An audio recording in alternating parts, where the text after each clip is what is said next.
দিকটা এত আনন্দ থাকার পর শেষের দিকটা হলো ভয়ানক। হঠাৎ করে এত আনন্দের মাঝে ঘটে গেল এক ভয়াবহ অগ্নিকাণ্ড।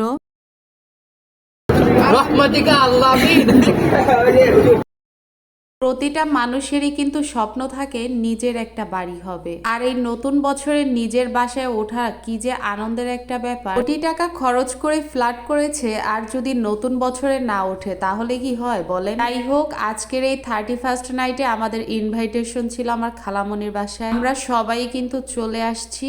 আর প্রথমে এখানে এই তো বিরিয়ানি, আমার হাজবেন্ড কিন্তু একটু দেরি করে এসেছে, তাই সে এখন খাচ্ছে আর এভাবেই দিচ্ছি। খাওয়া দাওয়া শেষ হলেই চলে যাব ছাদে। বাসার ছাদে এই প্রথমবারের মতো আমরা কিন্তু বারবিকিউ খাবো। এই প্ল্যানটা কিন্তু মোটেও আমাদের না, আমার কাজিনরা এই প্ল্যানটা করেছে, মানে সম্পূর্ণটা কিন্তু ওরা নিজে হাতেই করেছে। আমরা শুধু আজকে ওদের মেহমান, বসে বসে খাবো। এদিকে এই যে দেখেন আমার খালাতো ভাইরা আর ওর ফ্রেন্ড সবাই মিলে এই যে বারবিকিউ বসিয়ে দিয়েছে। জীবনের প্রথমবারের মতো এইভাবে সবার সাথে আজকের দিনটা উপভোগ করছি। হঠাৎ করে খালামণি এসে এখানে আবার আঙ্কেলকে নিয়ে সুন্দর করে ম্যাট বিছিয়েছে। আর এই যে দেখুন আমার হুজুর খালাতো ভাই। আমাদের এইখানে কিন্তু বারবিকিউ চিকেন প্রায়গুলো হয়ে আসতেছে, এক এক করে বানিয়ে এখানে রাখা হচ্ছে, আবার ওইখানে বসিয়ে দেওয়া হয়েছে। এত সুন্দর একটা স্ট্রং ফ্লেভার আসতেছে, মনে হইতেছে যেন এটা এখনই খাওয়া যাবে। ওরা যেইভাবে বারবিকিউকে বাতাস করতেছে, এইভাবে মনে হয় জীবনে বউকেও বাতাস করবে না। আমাকে বললো আপু তুমি তো একটু হেল্প করতেছো না, তো ভাবলাম যাই একটুখানি এই মাংসের গায়ে মশলা মাখিয়ে দিয়ে আসি। মশলা বলতে অনলি সরিষার তেল সুন্দরভাবে মাখিয়ে দিলাম ব্রাশ দিয়ে।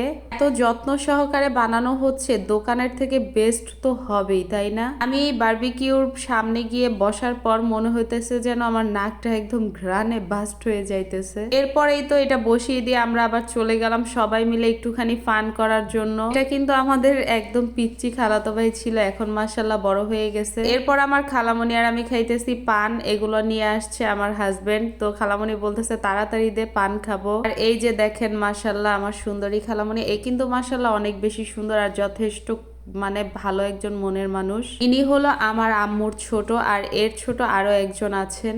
আর আমার কাছাকাছি আমার আম্মু না থাকলেও এরা আছে বলেই কিন্তু জীবনটা এত বেশি ভালো যাচ্ছে। হঠাৎ করে দেখি আঙ্কেলকে এইভাবে দাঁড়িয়ে দাঁড়িয়ে নাচ শুরু করে দিয়েছে, কারণ আমার খালাতো বোন গাল ফুলিয়েছে, তার ভালো লাগতেছে না, সে ক্ষণিকেই মুড বদলায়। এদিকে আবার আমার হিরো কাজিন দেখেন, সবাই ভাবতেছেন যে আমার ছেলে কোথায়, তাই না? এই যে দেখেন আমার বল্টুর কাজ কি। এই বল্টু মিয়া সারাক্ষণ এই তারাবাতি আর তার মামাদের সাথে কি যে মজা করতেছে, এদিকে ওরা নিগ্গি নিগ্গি করে নাচতেছে, দেখেন অবস্থা। ভাই রে ভাই, ওদের যা সাহস, আর আমি এগুলা ফুটতে দেখলেই দেই দৌড়। আমার প্রচন্ড পরিমাণের ভয় লাগে, বিশ্বাস করবেন না। অবশ্য আঙ্কেল কিন্তু এই তারাবাতি নিয়ে লাফাইতে গিয়ে তারও কিন্তু হাত পুড়ে গেছে। এখন আবার চলে আসছি চুলার কাছে, দেখি কি পরিস্থিতি। হঠাৎ করে রাত 12টা বেজে যাচ্ছিল, মানে 15 মিনিট বা 10 মিনিট বাকি আছে, তখন শুরু হয়েছে এদিকে একদম প্রচুর পরিমাণে আতশবাজি ফুটানো। আর এই তো আমার খালাতো ভাই, সে এসে মাঝখানে দাঁড়াইছে। আর এই যে দেখতেছেন যে আমার খালাতো ভাইকে, এই কিন্তু আমাদের বিয়ের ঘটক। এখন আবার জামাই মিয়া একটু হাত লাগাইছে কাজে, কারণ জামাই তো, পরে মানুষ আবার বলবে না যে সে কাজ हिले आपको किसी को हैप्पी न्यू ईयर नहीं बोलेगा, आप एक धार्मिक लोग हैं। हिले नहीं ভালো লাগতেছে চলে দাঁড়া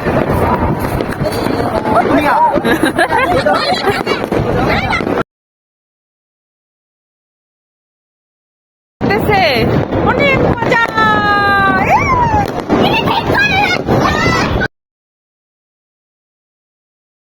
বাচ্চাদেরকে এখানে প্রথমে সান্ত্বনার জন্য একটু খাবার দিয়ে দিলাম, সাথে আমি আর আমার খালামণি একটু খেলাম, দারুণ মজা। মানে দোকানে যে আমরা বারবিকিউ খাই ওইটার থেকেও আমার কাছে এটা বেশি ভালো লাগছে। এরপর আমি চলে গেলাম একদম টপ ফ্লোরে, একদম ছাদের উপরে যেই ছাদটা থাকে সেইখানে। ওরা সব ভাইরা বন্ধুরা মিলে এই দেখেন কিভাবে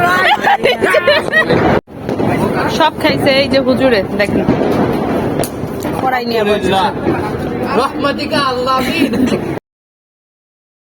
এরপর সবাই মিলে খানা পিনা শেষ করলাম আলহামদুলিল্লাহ। তবে আমাদের এত আনন্দের মাঝে হঠাৎ করে আমরা দেখতে পেলাম যে মিরপুর 10 নম্বরে প্যারিস রোডের কর্নারে সিটি কর্পোরেশনের সামনে অগ্নিকাণ্ড। মানে আজকের দিনে সবাই আনন্দ করে, এটাই স্বাভাবিক। আর আমার লাইফে এই প্রথমবার কিন্তু এইভাবে উপভোগ করা। যাই হোক, 2025 সাল সবার ভালো কাটুক। আল্লাহ হাফেজ।